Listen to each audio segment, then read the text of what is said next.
జీ5 ఉండగా మీ favourite TV shows ని మీరు అస్సలు మిస్ అవ్వలేరు. Complete free. పారిజాతం గారు, మీరు కాస్త నోరు అదుపులో పెట్టుకుంటే బాగుంటుంది. నా నోరు అదుపులో పెట్టుకోమనడం కాదు కామాక్షి, మీ ఈశ్వరి నోటి నుంచి నిజం లాగండి. ఏంటా నిజం? మీ ఈశ్వరి నిన్న రాత్రంతా రాజేశ్వరి విలాస్లో ఆ రుద్రతో ఉన్న విషయం.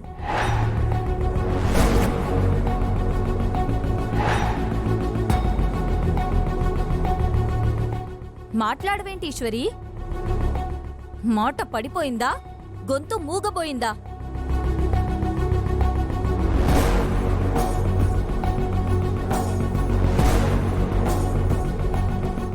అమ్మయ్యా, అమ్మ టాపిక్ భలే తెలివిగా ఈశ్వరి మీదకి టర్న్ చేసింది. నీ బుర్రమ్మ. చెప్పీశ్వరి చెప్పు, నువ్వు రాత్రి రుద్రతో కలిసున్న విషయం చెప్పు. అడిగిన ప్రశ్నకి సమాధానం లేదు అంటే ఈవిడ గారేదో దాస్తున్నట్టే కదా.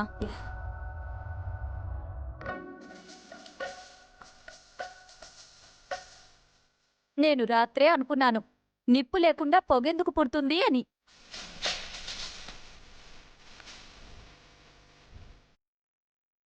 ఆకాశవాణి ఫోను ఎవరో ఆకతాయిల ఫోన్ అని కొట్టి పారేశారు.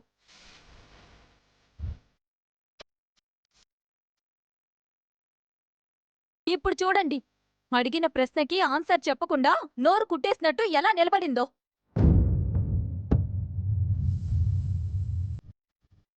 సుందరి, కాసేపు ఆగు.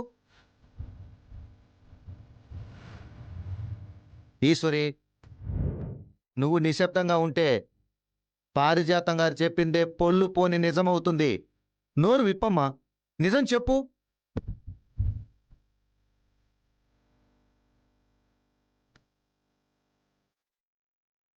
ఈశ్వరి చేత నిజమేలా చెప్పించాలో నాకు తెలుసు.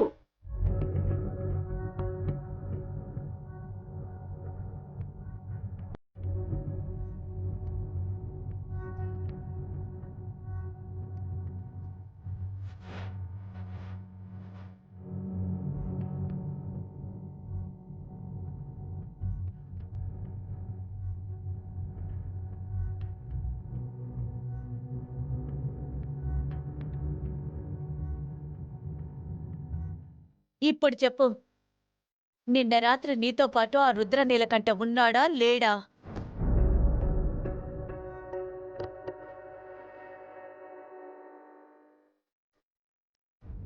పారిజాతం గారు చెప్పింది నిజం.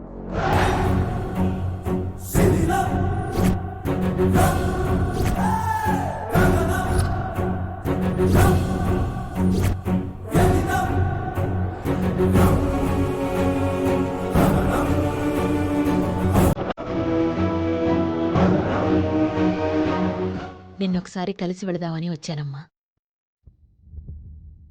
నన్నా? అవును, చాలా థ్యాంక్స్ అమ్మా.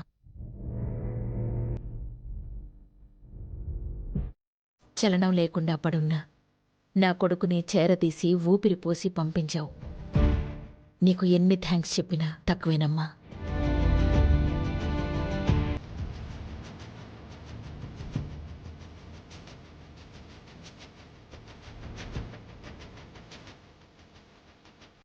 అయ్యో, ఎంత మాట ఆంటీ.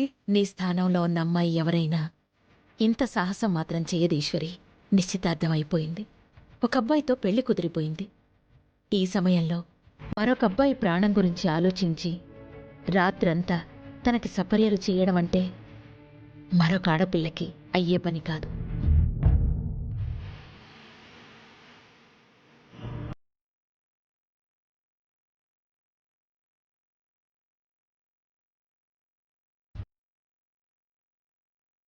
రుద్ర ప్రాణం కోసం నువ్వు చేసిన పని వల్ల నిన్నందరూ తప్పు పట్టొచ్చు, నీ మీద నింద కూడా పడొచ్చు.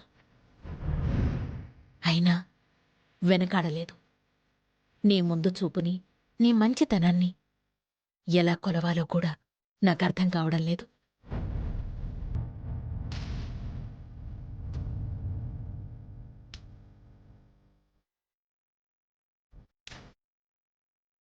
ఆ సమయంలో నా భవిష్యత్తు కన్నా రుద్రగారి ప్రాణం కాపాడడమే ముఖ్యమనిపించింది. అందుకే ఇంకేం ఆలోచించలేదు.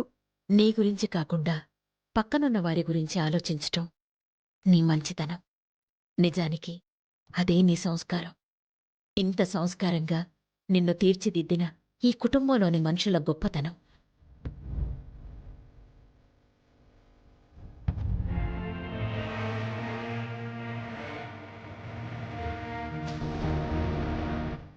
నా కొడుకుని కాపాడినందుకు నీకే కాదు, మీ ఇంట్లో ఉన్న ప్రతి ఒక్కరికి పేరు పేరున నేను నమస్కరించుకోవాలి. అవునండి. అక్కడ రుద్రగారే ఉన్నా, మరో వ్యక్తి ఎవరైనా ఉన్నా నేను అలాగే చేసుండేదాన్ని.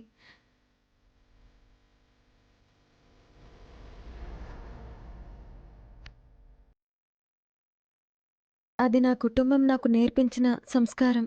అవునమ్మా, సాటి మనిషి చావు బ్రతుకుల్లో ఉన్నప్పుడు వెనక ముందు ఆలోచించకుండా నువ్వు చేసిన సాయం నా కొడుకు ప్రాణాలనే కాదు, నా ప్రాణాన్ని కూడా కాపాడు.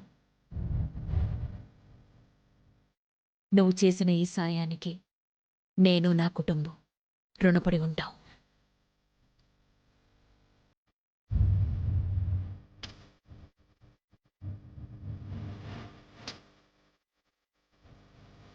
అదంతా నా బాధ్యతగా, నా ధర్మంగా చేశాను. మీరింతలా థ్యాంక్స్ చెప్తూ నన్ను చాలా ఇబ్బంది పెట్టేస్తున్నారు. సర్లేమ్మా, నా మనసు నీకు అర్థమైంది. నేను నీకెంతగా కృతజ్ఞతలు చెప్పాలని ఆరాటపడుతున్నాను నీకు తెలిసింది. నాకది చాలు.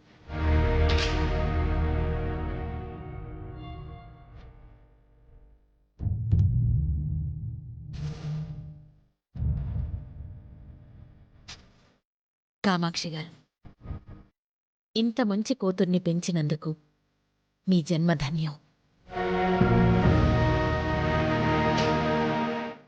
జీ5 యాప్ డౌన్లోడ్ చేసి అన్ని ఎపిసోడ్స్ పూర్తి ఉచితంగా చూడండి.